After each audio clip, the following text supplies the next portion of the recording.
And what's going on, everybody? Welcome back to another episode of the Designated Players and MLS podcast. We're here with Hayden from Royal Riot to talk all things RSL 2024. Hayden, how you doing? Doing fantastic. Thank you so much for having me on. Excited to be here. Yeah, super hyped to have you on here. Like I said, I've seen a whole bunch of your stuff after I started following you and watching you through it. I'm really excited to bring you on because I love your content. I'm really excited to have you share some of your RSL knowledge, all about best additions, biggest losses, some breakout players, one big question, and of course a nice little prediction. I'm here with Connor as well because if I didn't say that, he'd cry about it. So Connor, how are you? It's very true. I was going to say something if you didn't introduce me again. So does that mean that's all you're doing? You know how you feel. How are you doing, Connor? I asked you how you're doing. No, I'm not going to respond to Okay, good. That's how I want. I'll just beat you for the rest of the episode. That's what it should. Um, Before we dive into anything, especially Connor's feelings, we're gonna do scarf of the week because that's what's more important here. So I'm gonna toss it to Hayden, our guest. How are you doing with your scarf? What do you got? It's not actually that great of a scarf. It's from what year is it from? Does it even say? It's from 2017 Royal team member. It's signed by Justin Glad when he was an academy player. Oh wow. And then, well, he wasn't an academy player. He was like playing, but like he was still really young. I think he was like 19. And then some other dude. I don't remember the other dude, but it's from a while ago. So I've had it. It's definitely my least favorite scarf because it's just ugly looking. Um, but it does have a signature, so hey, we'll go with it. That's a dub. That's a dub for sure. Connor, what do you got? Oh, signed scarf, I think, goes immediately towards the top of the list of best scarves. Like, that's Andrew's favorite scarf, is his signed one. So, Step over that Well, way. my thing isn't scarves. My thing is bucket hats. Like Oh that's word. kind of what ooh, that's what I'm known for. If you see my profile picture, not the Royal Riot one, but my actual one, it's got a bucket hat. And I got one right here. This is a newer one, but my other one, it's red. My favorite bucket hat. I have it signed by like 7 or 8 of the guys. Some of them have left, sadly. Scott Caldwell, Rubio Rubin, Jasper Loffelson, Gavin Beavers, who's still there, Bodie. Got some good signatures on there. So bucket hats is more of my thing than scarves. I like that. I like that. It's kind of cool coming on and finding everybody's different little niche collection, but that's awesome. Connor, Yeah. what are you rocking? I love this scarf. This was one of the first scarves I ever got, and I'm not even an RSL fan, but I'm a big fan of it. Um, this one's got the writing on it. I love it. The other side, probably the best part of the scarf, got the nice town view with the mountains in the background, and of course, Andrew's favorite thing, if I can get it to work, Okay. connecting in the middle. Yes. That's Bonus definitely a points for top that. tier. That's a Oh, it's top a Yeah. tier scarf. great scarf. That's what the majority of RSL scarves have is that connecting line. It's pretty sick. That is really cool.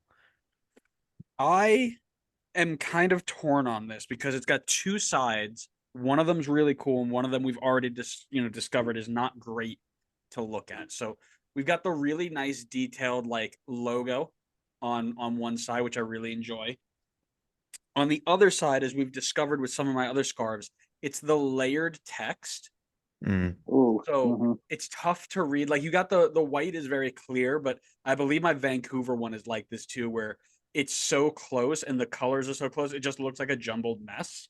Um, so it's all right there, but I'll say, let me see.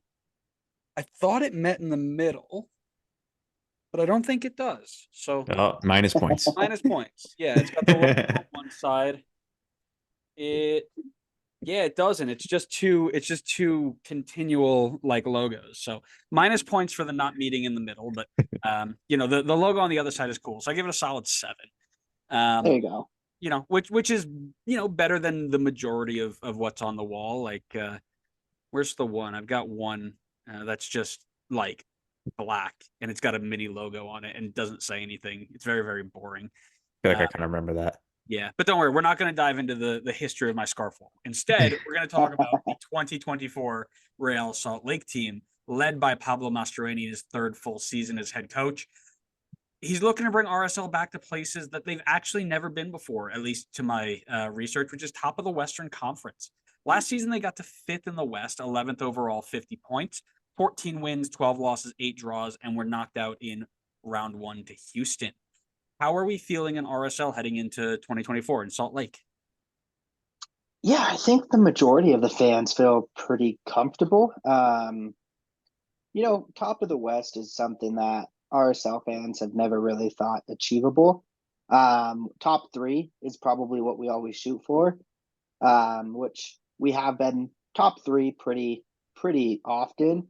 But I guess I never realized we have never won the West, which is kind of crazy, unless it was very early on when there was like 4 teams in each side. So I don't know, but I do think that a lot of RSL fans are pretty optimistic heading into this season, myself included. Which is a nice thing to feel, because I'll tell you, not a lot of teams get that feeling. And I have had that feeling for the first time in 4 years as a Red Bull fan now with some of the signings we've made. I've gone into years where it's like, I almost don't want to make the playoffs because then it might smack some sense into our leadership. But, we keep doing it anyway, which is great. But, the reason why I'm excited about it is because we made a big addition in Emil Forsberg. But I wanted to know, kind of from your point of view, who do you think is the best addition to this side so far? Not a ton of moves, but who's your Right. favorite? I mean, there's only 3 to choose from. We got Fidel Barajas. He's 17, USL Young Player of the Year. He had 11 goals or 6 assists, or maybe it was 11 goals plus assists. I don't remember exactly what it was, but he went off with Charleston Battery last year. He's really exciting. He's been already said as the next Diego Luna while we still have Diego Luna. So that's extremely promising. I don't expect that we'll see too many minutes from him to start the year. I think we'll see some substitution minutes. And then in the summer, he'll start getting a lot more minutes when Diego Luna's in the Olympics and hopefully the other cup that's here. I forgot the name of it. It's blank in my head. But I think Fidel is going to have some good minutes. And then we got Alexandros Katranis. I hope I said his name right. Greek left back. First Greek guy that I can remember being on the squad. I'm probably forgetting someone, but we needed a left back pretty bad. I don't know if he's a starter or if he's more depth. Brian Oviedo is our current left back. He's just old. He is good, but he can't play a full MLS season. So that's a big addition for depth. And then we got Matt Crooks, and we paid a $1 million fee for him. He's 30. He's not a DP, but he's going to be that 10 that's going to mentor Fidel and Diego. And he's definitely our biggest signing in terms of play now.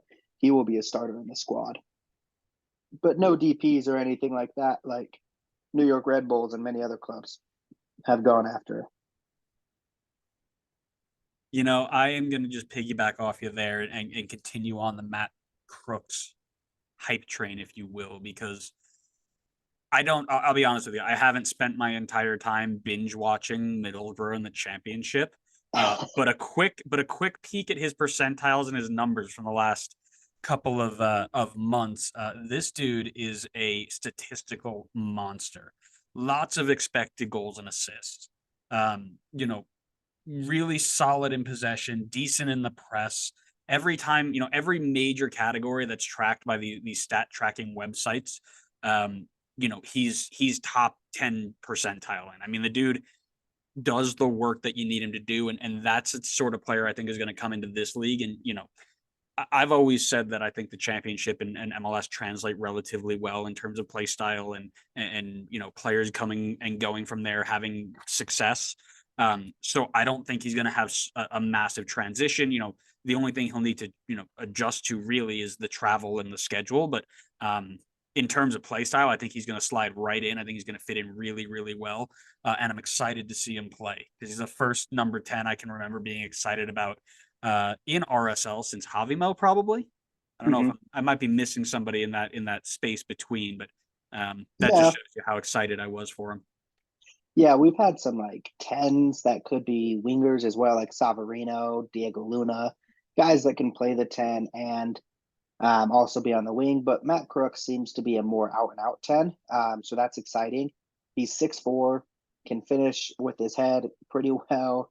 I mean, a lot of his goals are pretty simple tap ins, which I think is a good thing because that means he's getting into spaces to score. And when Chicho is going to be taking up um, a lot of the defense, I think Matt Crooks is going to have a lot of opportunities. So I am pretty excited about him. I also haven't watched much of Middlesbrough, but their fans have been commenting at me, DMing me, basically saying that we took their best player. They are pretty upset about it. It's like when Demir went to Vancouver, RSL fans were pretty heartbroken. That's kind of the same feeling that we're getting about Matt Crook. So it's pretty exciting in that aspect. And the championship should translate really well. I'm a big Leeds fan, so I've watched a lot of championship this year. And, Middlesbrough isn't the best team, but I hope he can come in here and, put a lot of solid stats together because we need it as a 10. And I think the front four of Matt Crooks, Diego Luna, Andres Gomez, and Chicho is pretty terrifying. Yeah, definitely agree with that. And it's one to watch for sure in that Western Conference. So I'll send it back over to Connor. Connor, your best addition from a neutral point of view. I'm actually going to go back to something that Hayden mentioned earlier Okay. because I wanted to get some additional context as a neutral fan because you were talking about the left back position, and I look Right. on our favorite website, Transfer Market, who has the team having 6 left backs on the roster right now. So I was just kind of wondering, I know you're talking about the need for a left back. Is there like a game plan, or is it just lack of quality there? Is Brody most likely going to be like played on the right side? What's the look for the left back position? Yeah, when you look at the roster, we have a lot of dudes that can play left back and right back. Brody is definitely better at the right back. And then you'll probably see Brian Vera there. He is our center back. So he did come in as supposed to be a left back, but he is now the left center back next to Justin Glad. And then we have Oviedo. And then who else is on there? I see Farnsworth, Tommy Farnsworth Silva never out of plays. college, and then Yeah, there's a 16-year-old Luis Rivera. yeah. So Luis Rivera, he has a lot of promise coming up through the academy. Won't see any first team minutes. Tommy Silva, we did sign out of UCLA this year. I doubt we see too many minutes from him. It would be really big surprise if we saw him play really ever. I expect him to be a Monarchs guy.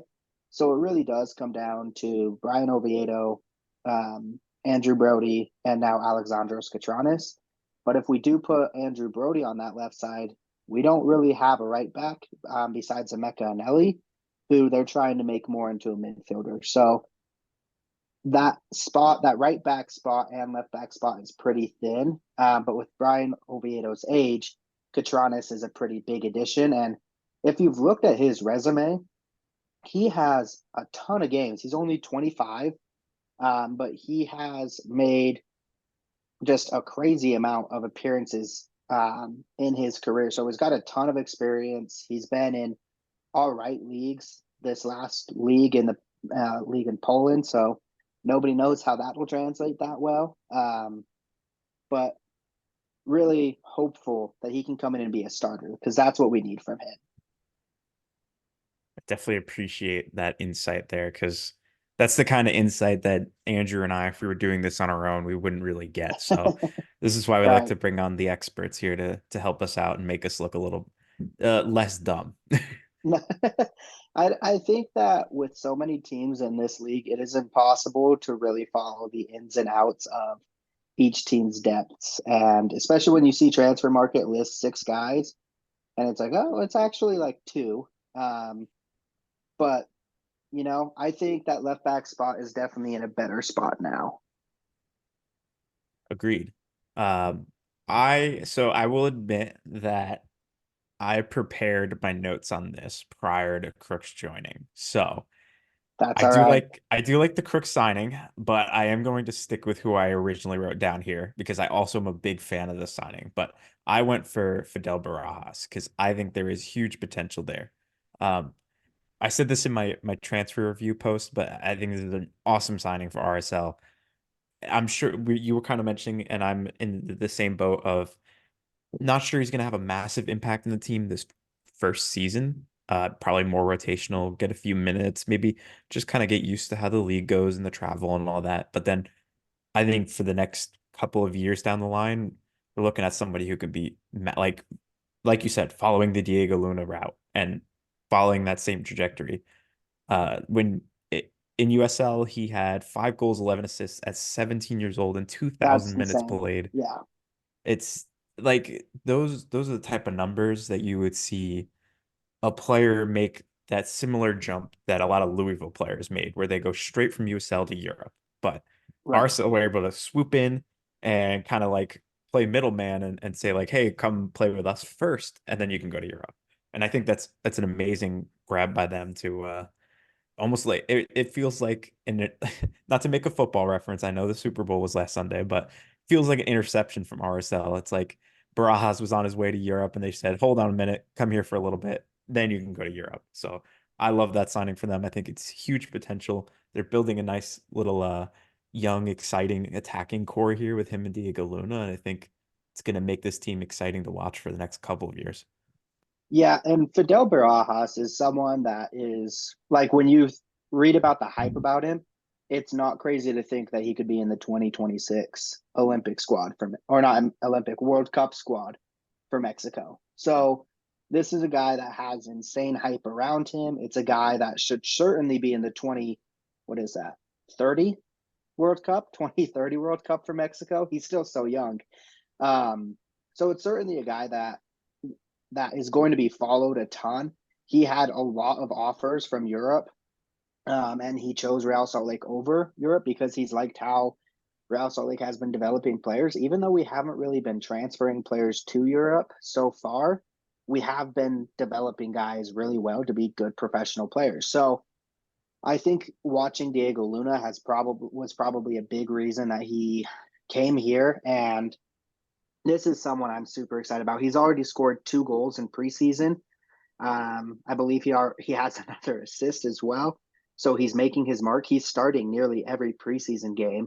I really think that's because Crooks isn't up to speed yet. I would be shocked if we saw Fidel start against Miami on Wednesday. But I would not be shocked if he gets 20 minutes. So I think this is a kid who's going to get minutes for Real Salt Lake. And by summer, I would be surprised if he is not pushing for, 30 to 35, 40 minutes a game, where it's like Pablo's trying to figure out how to get him on the field because he's forcing his way on there. Yeah, that's something I think, I'll save my actual notes for another section that we're about to talk about. But, with all these players coming in, you can get hyped, you can get hyped, you can get hyped, but you did have to move players on, right? So who do you think is the biggest loss out of the group that's moved on so far?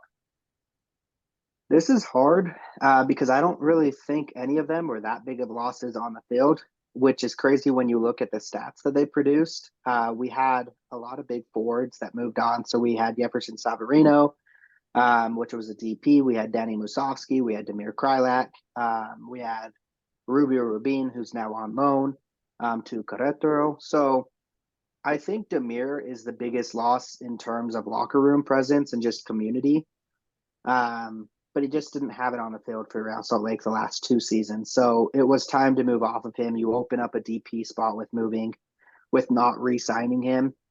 And he gets an opportunity to play for a good Vancouver team and actually get starting minutes for them. So I think that's really good for him. Musovsky was really weird. I don't know if you guys remember, but the dude held out in like August during a major playoff run. He literally refused to play for the team because he wasn't getting a new contract. I've never seen a player do that during a playoff run. I've seen players do it all the time in NBA and NFL before a season. Contracts are negotiated before and in the early parts of the season. They're not negotiated, during the major. Like, he quit on his team. It's pretty simple as that. And does it suck that he didn't get the contract he thought he deserved? Yeah, but he was also getting injured. So it's really tough to give a guy a contract who keeps on getting injured. So he went to Seattle. Maddie, who you guys, like I mentioned off air, need to talk to. Maddie is a lot more sad about that than I am. For me, it's kick rocks. For Maddie, he really liked Musovsky. And that's a hot topic. So that one changes a lot with RSL fans. Jefferson Savarino, I think this is addition by subtraction. I think that he was just a cancer in the locker room. I thought that he was someone who, while great on the field, he purposely missed a lot of games. He refused to travel with the team. He had a lot of drama around him, and it caused issues this season. And when he didn't play, we were better without him. Statistically, we won more games while he was not with the team. So him leaving, I'm not upset about it. What I am upset is Savarino could have been a top 5 player in Real SAalt Lake history had he put his head down and accepted Real SAalt Lake. He could have been name on the wall kind of guy, and household Real SAalt Lake name at the end of his career. He's only 27 or something like that, and he was getting close to assists and goals record. He was still a couple seasons away, but it's very doable that he could have hit that if he at least played out his contract here. And he thought, in my opinion, he thought he was too big for the club. So those are the big ones that we moved away from. But all of them, like I said, I don't think we'll miss them on the field too much because we have the players that are young and promising that can fill in for them. Lots of players out, lots of players in that list. Connor, you wanna expand on any of that? Yeah, I mean that's definitely like really good context to know because I'll be honest, I didn't know about much of the Savarino like locker room stuff. I think as a neutral, you kind of look in, you see he's putting up numbers that you would hope would be a little bit better for a designated player, but I mean, you certainly see many worse designated players in the league. But Right. if you're going to bring a toxic culture to the locker room, that's going to have more of an effect than just not scoring goals and assists on the field as a designated player. But the guy that I ended up going with, and it's not a huge loss in terms of minutes played last season compared to some of the others that left, but I went with Loffelson. I think he was a That's a big really one. I forgot. I think he's a really well-rounded midfielder, and the midfield room without him, there's a decent number of players there, but I feel like Ruiz was hurt a lot last year. Don't know. I mean, I think he's a baller. He's great when he's healthy, but who knows like how healthy he'll be able to stay this year. And then outside of him, it's Ojeda, Palacio, and then a couple of other guys, but I think keeping Loffelson around with just the amount of games the teams have to play would just be that much better to just boost the depth in the midfield, or even if he needs to be a starter. I mean, he had, like I said, his per 90 numbers in the attack and defense were solid, like all around. Like I feel like it's kind of rare to see midfielders like that can truly play both sides of the ball. So I think his impact, while on the box score maybe doesn't look so great so big last season, I think he will definitely be missed. Yeah, Lawfulson is one that was a fan favorite. However, when you do look at the midfield depth, so Ruiz is fully back. He's going to start next week, or at least he very much should. He's been starting in the preseason games. He looks healthy. I mean, he's only had that one injury, so I don't really believe that he's injury prone. I think he'll be okay. And then you have Ojeda and Nelson Palacio, both U22 players. We take up two massive designations on the team on those two players. So those guys got to be playing. And Ojeda has been terrific for this club. So really, it's Ruiz and Ojeda's job to lose, with Nelson, who capped in Colombia. He did play a game with Colombia this offseason, and then he captained the U23 team with Colombia. So he's a guy that should be getting a lot of minutes. And then you got Emeka Nelly as the fourth guy right now, who is also a really fantastic player. Really, I think Jasper was the fourth guy, or fifth guy, unfortunately. So I think moving him to Colorado was really good for him because he gets the minutes he deserves. He is a good player to get minutes. But our midfield, if you look at the depth that we have, it is our most deep spot on the roster. There's no other position that I feel more confident on than our midfield, even if Ruiz goes down. I'll echo Connor's thoughts there. Lawfulson was always one of my favorites. I thought he came on as a rookie out of the draft and was very strong, gave you good minutes in the past 2 seasons. just as, and you mentioned as a fan favorite, I don't think he ever put a foot wrong in terms of like in the press or anything like that. He never made a bad look for himself. So I'll add him as my biggest loss there, just because I really enjoyed him there. But I guess the next step to ask you is, after we've added these players that have left, you mentioned some of the players already, some of the younger players. Who's the player to watch that might break out this year, that might have a really big year we weren't expecting? Learn the name Andres Gomez. That's the guy who I think RSL's ceiling depends on. I think our floor is pretty solidly sixth or seventh in the West. And I think our ceiling getting up to, second or third, maybe, I don't think we'll compete for first. I think Seattle is going to run away with it. If I'm being completely honest, I am terrified of Seattle, and the team that they have built there. But when you look at this team, you know what you have from Diego Luna. He will need to take another step, right? Like, we've seen him take those steps, but he'll need to take another bigger one. You know what you have in Chicho. But Andres Gomez was a club record $4 million fee before we brought on Chicho for $7 million last year. So he was our club record fee. Last year, he had 6 assists in very limited minutes. He didn't score a ton of goals, but he had a lot of assists in very limited minutes. And when this kid plays, he's crazy fast. He puts in the work on the defense. If we want to be a really competitive, good club, that's who it will rest on. And as far as the forwards, and then my other biggest player is Justin Glad.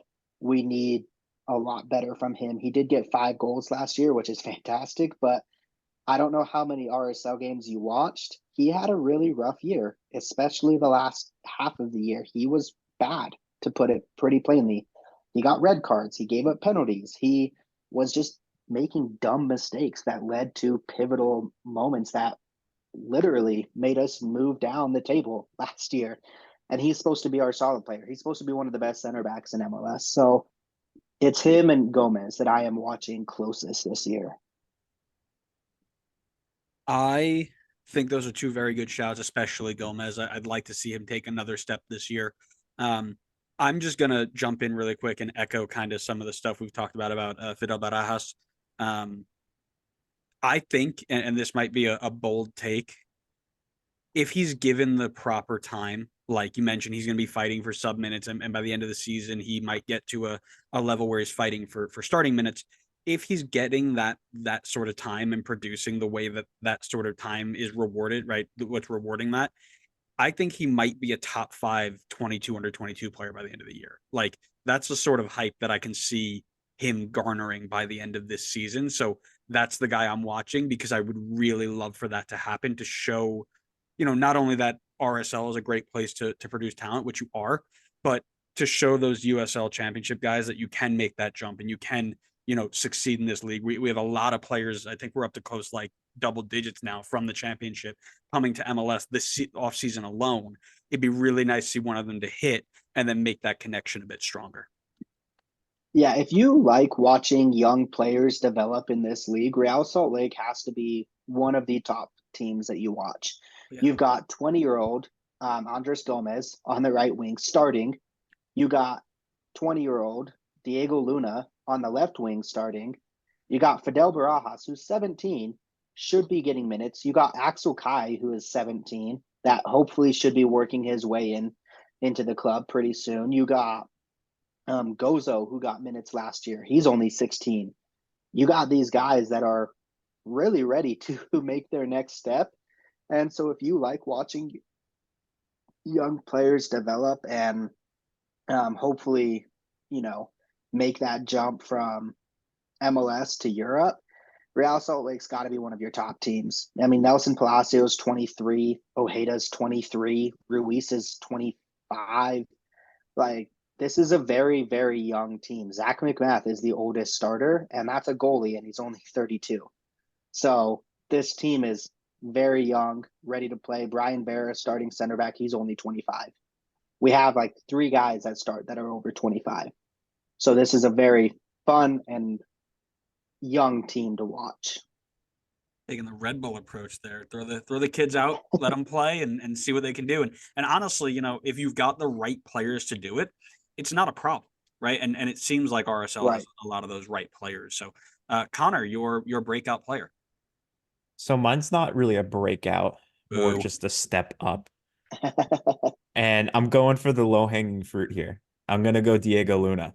Have And to, this is yeah. this is why I wanted to specify not breakout, because it's clear that I think last season was his season that I would call the breakout. He got on so many people's radars, and plenty of people are going to be keeping an eye on him this season. But the reason I want to go with him is because I genuinely think he could be, and I know I don't want to use the term breakout, but I will in this case, like the breakout star of the league this season. I think he's that guy that's going to, out of the entire league, he's the one that's going to take the biggest step up and increase his stock the most this season, because quite frankly, like, he had a really good year last year, but it was still within limited minutes. It was only 1,200 minutes in the regular season.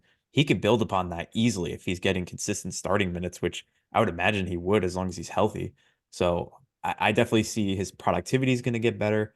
Last year was like the first year he got like serious minutes in the league. I know he had a little bit of minutes in 2022, but last year was serious minutes. And then now he's got a full off season again.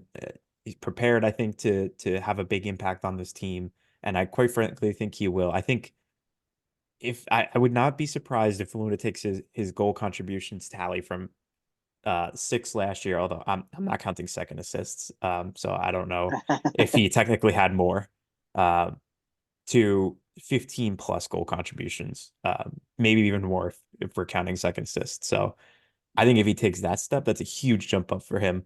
Great push in the right direction, and I'm sure he would have plenty of European teams knocking down the RSL door to get him. If I can make a bold prediction about him, I think he will not play, but I think he will be with the United States team at Copa America. Not only the Olympics, but I think he will replace Brennan Aronson at Copa America. I think that's the player that has struggled. He's not getting minutes. I'm a huge Leeds fan. I've watched this dude. He struggled in Leeds. He's been piss poor on loan. He's going to have his loan terminated probably. This guy can't get any minutes. He probably needs a loan to MLS just so he can play. I think Diego Luna is going to overtake that spot. And to kind of go off of what you mentioned, with the 15 goal contributions, I think it'll be 20. I think that he is going to go crazy. If you look at what he did last year, keep in mind, he got like, I think it was 80 something minutes by the St. Louis game, which was in June. He only had 80 minutes up to that point because Pablo didn't play him. He wasn't hurt. He just wasn't getting playing time. And when he finally did start playing, he was ridiculous with what he had half a season last year and put up, 7 goals and however many assists he had. I don't know how many assists he had, but he was crazy last year for the second half of the year when he got time. So I think that he will for sure take that step that you're mentioning. But I am so high on him. I've interviewed him 2 times. Most humble guy.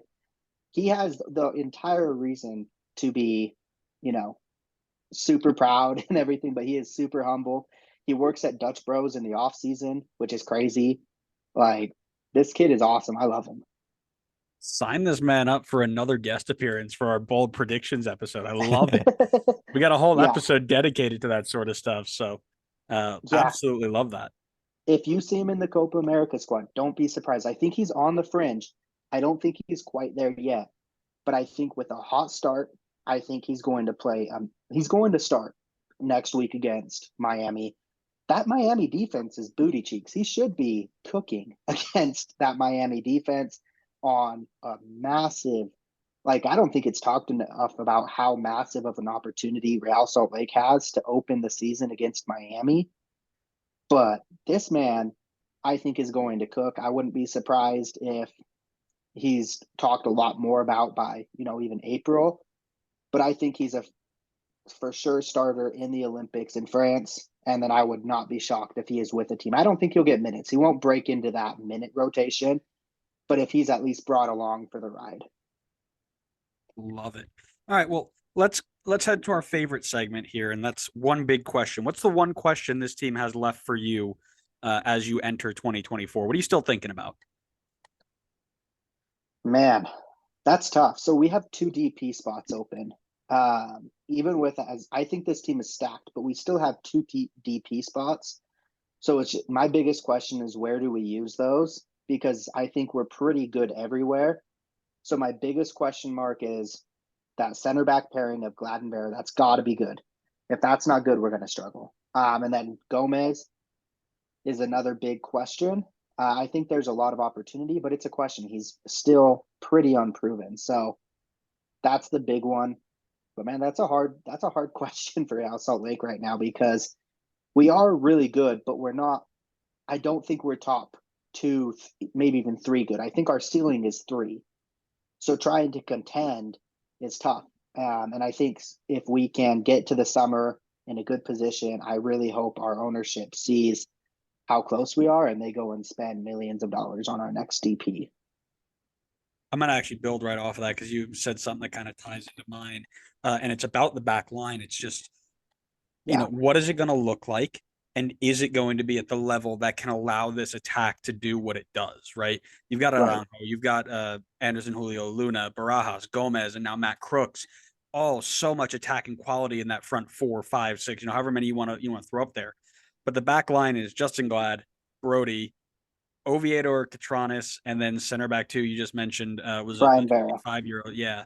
Um, Mm-hmm. And then that's it. Like, who is the next Yeah. guy up? What happens if somebody gets hurt? Like, is that We're in trouble if somebody gets hurt. We right? don't have depth, especially the center back position. We've got Marcelo Silva, who I'm sure you guys know, RSL legend at this point. He's really good. He's just old. He's fragile. And Brian Vera has taken his spot. And then you got Holt, who is probably the least favorite player of RSL fans. Super unfair to him. I'm sure he's a great guy, but the man gets more hate than anybody I've ever seen by RSL fans. So the center back position, we're in trouble if we don't. If Brian Vera or Justin Glad get hurt, that's a huge question mark. So I like your question mark there. Yeah, that's the one thing that just popped out to me. I was like, man, everything else feels really, really good, but that center back group feels like if there's going to be a weak spot in the group, that's where it's going to be. So, I Connor, agree. I'll send it your way for your question. So I was actually thinking about my question right before we had hopped on to record, because my question also in line with something Hayden mentioned, where what are they going to do with their open DP spots? And the reason I was thinking about it before the episode was I was trying to think, okay, where's the opportunity for them to use it? And I was like, oh, this position, maybe not. This position, maybe not. Like, I think they already have pretty good quality there. And honestly, I'm having a hard time finding, like, because finding a position for them to bring in a DP for. Like, obviously DP is nice in like any position, because it could be, obviously you can bring in someone who's Right. MVP quality, but at the same time, it's like I'm having a hard time figuring out where they would bring someone in for a DP spot. So I'm definitely gonna be really curious to see how they use it. But I still feel like even if there's not like a clear sign of like they should use it here, it still is like a super useful thing to have on a team. I just think it's a huge boost for every team. They get 3 spots. I feel like teams should use it, even if it's just like, I mean, maybe it's good to kind of sit on it and see if like someone goes down with an early injury for the season. That may be like a good window of opportunity for them to be like jump in and be like, all right, like this is a huge position of need now with this injury. Like, let's go bring someone in who's super high quality and can keep us in the hunt Yeah. for the West. Well, and to your point, I think it is a great problem to have of not knowing where to spend a DP, but not because you have so many holes you need to fill. It's just because you have a lot of good talent, and so much of it is young and unproven, and we have to test them out. So I think to your point, one of these guys might not work out. If Justin Glad gets hurt, or if he is having another howler to start the season, he's already given up one goal that was pretty disgusting in preseason, where he essentially just passed it to the other team. I saw So he's that. already had one. Yeah, it was pretty bad. Um, so if Justin Glad, I highly doubt he's going to be bad. I think he will be good. But we might need to use a DP spot on a center back. You never know. What if Diego Luna gets sold in the summer? He's not a DP. He's not a U22 player, but he's now DP level. So we're going to need to get a DP to replace him. There might be an offer that RSL can't refuse in the summer, especially if he goes crazy in the Olympics. DP Yeah, center backs, baby. Hook it to my veins. I think I it's good. love DP center backs. I think it's good to keep it open through the summer. I think where teams sometimes may drop the ball is if they keep it open the entire year. Like I think it's just nice Yeah, to even just bring somebody on loan for the last like half of the season in a DP spot just to like help the push for the playoffs. Or like I just don't see why not. I mean, unless you're going to bring in someone that's going to mess up the locker room atmosphere, but right. I've said it once and I'll say it again. Connor wouldn't survive a day in Red Bull land. Oh, everybody should spend money on DPs. You should be spending all the.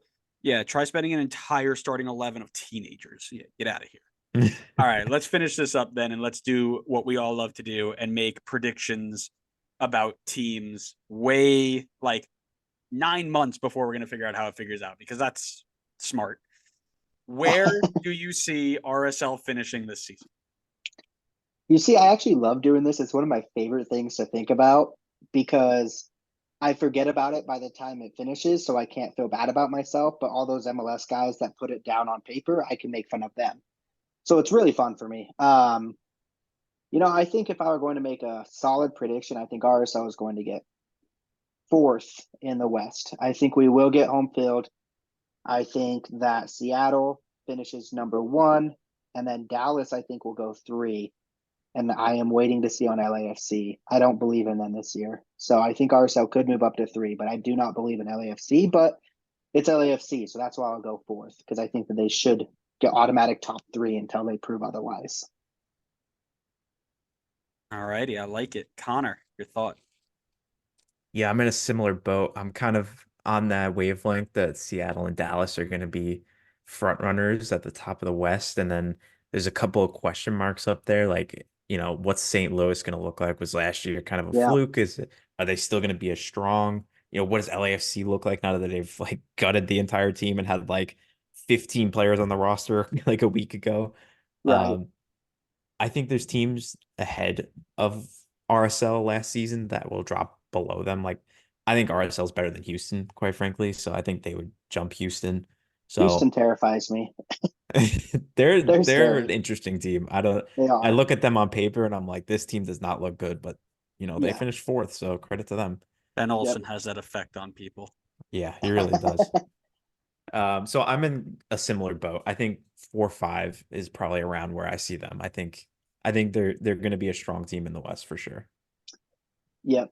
100. I think this is a playoff team for sure, but definitely going to just depend on some of those players we've mentioned and talked about. And I really hope that they can push for top 3. That'd be sick. But I think 4 is my safe spot. All right, cool. I get to be the bad guy. I'll take it. Still think it's a playoff team. The back line scares me, as we mentioned. Attack Right. is running well, or should be running well within a month. But I think that it may the team itself, RSL, will struggle against some of the better attacking groups in this league, whether they go across to the east, whether it's the top parts of the West. That being said, I think playoffs are definitely an attainable goal, but I do see them in the lower half of that playoff group. So I see somewhere between 5 and 9, whether it be low playoffs or the play-in game. I think the play-in game is like the absolute like worst case scenario for this team. Everything goes wrong, and the ship turns upside down, and you're sinking. I still think you're getting in the playoff game. There are a lot of teams in the West I don't like, and I think there are enough of them to make you guys, even at your worst, into the play-in game. But I do think that at the end of the day, you guys are realistically between 5 and 7, 5 and 6. Well, and I think that's pretty fair, especially when you mention the East teams. Listen to the 6 teams that we get from the East. So we get Miami, and then we get Columbus, Chicago, Philadelphia, and then we also get Montreal, who I'm not worried about Montreal, and then Atlanta and New England. We get New England too. So Jeez. MLS basically said, screw you guys. You're going to get the East juggernaut. So it's a tough schedule. I think when you look across the schedules, I mean, everyone has pretty comparative, but we got the East juggernauts. I think every East team we play will make the playoffs outside of Montreal.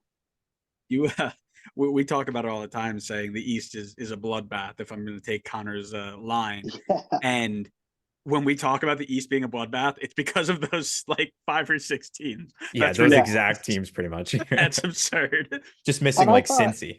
Yeah. I thought Chicago was going to be an easy one, but they've had a crazy offseason. So I'm like, okay, that's a team that will be tough. Even if they're bad, they'll be tough. All aboard the Chicago Fire hype train. I'm Yeah. driving it, I'm leading it, and then all my buddies are coming along with me, and we're leaving Connor on the side because he's a hater. I'm not Yeah, a so- Chicago hater. When Yes. you see RSL start off 0-0-3 or however you put it with 3 losses, don't be shocked. We do start off with Miami, St. Louis, and LAFC to start the year. And then Colorado.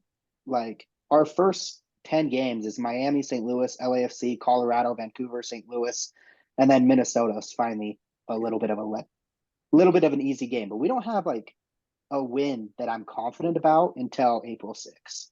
That's So- mental. Yeah. The That's schedule's kind of insane. In Well, fairness, though, those like first 4 teams, I feel like are question marks coming into the season. I Like hope we so. don't know what to Yeah. expect. So they could be really bad, and RSL could get a good win out of it. I hope so. I think St. Louis is going to be tough because it's their season opener. Why is the league making RSL play Wednesday and then Saturday?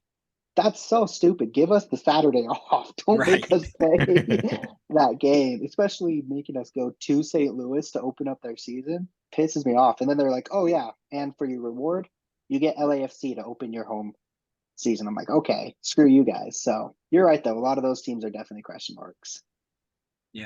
I think it'll be I think it'll be a really good run out. I think it'll be a good season for RSL. But like you mentioned, the only thing we could do is watch and see. So Hayden, I want to thank you so much for Yes. coming on and chatting with us.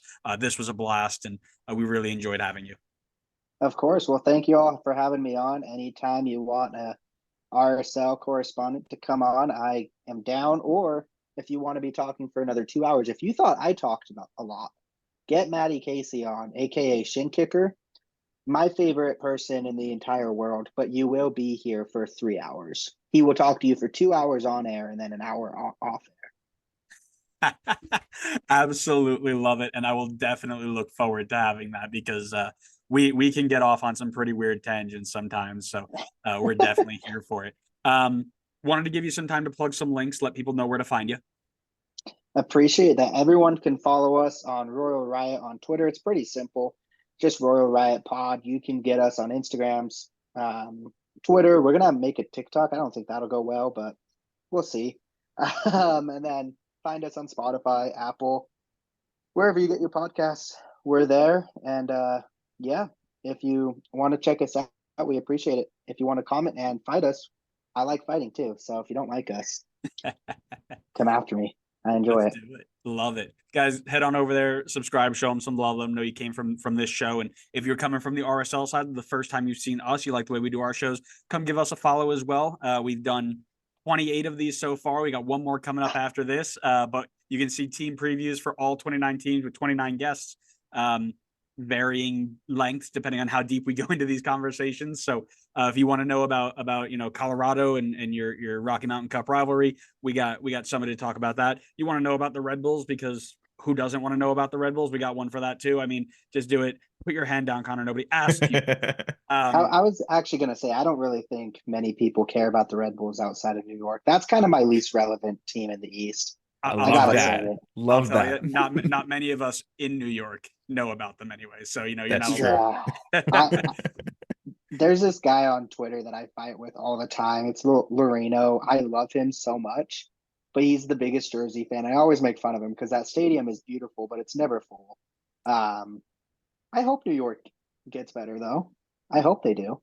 I think with the I signings don't. they've brought in, the crowds will start coming back. They started coming back a little bit last year, and we didn't have a single Right. notable player on the team. So this might be better. But yeah, also we, when we get into the season, if you want to stick around for that too, we do, your MLS big news reactions like every, MLS general pod does. But we also do a special series on MLS history where we talk all about fan selected stories from MLS's history that made us the league we are today. And I believe we're just about to get into, if we haven't already, some of the RSL stories that have been picked by the fans. So that's going to be really fun. And then we do some games as well, tic-tac-toes and trivias and just things to keep things lighthearted and fun and test your ball knowledge and make fun of Connor when he doesn't remember anybody past 2020. So, we have a good laugh about that, and you can come on and join us there too. But Hayden, want to thank you again so much for coming on. Thank you for our listeners for listening and enjoying it. And if, like I said, subscribe to Hayden, subscribe to Royal Riot, subscribe to us, and we will see you next time on the next episode of the Designated Players and MLS podcast. See ya.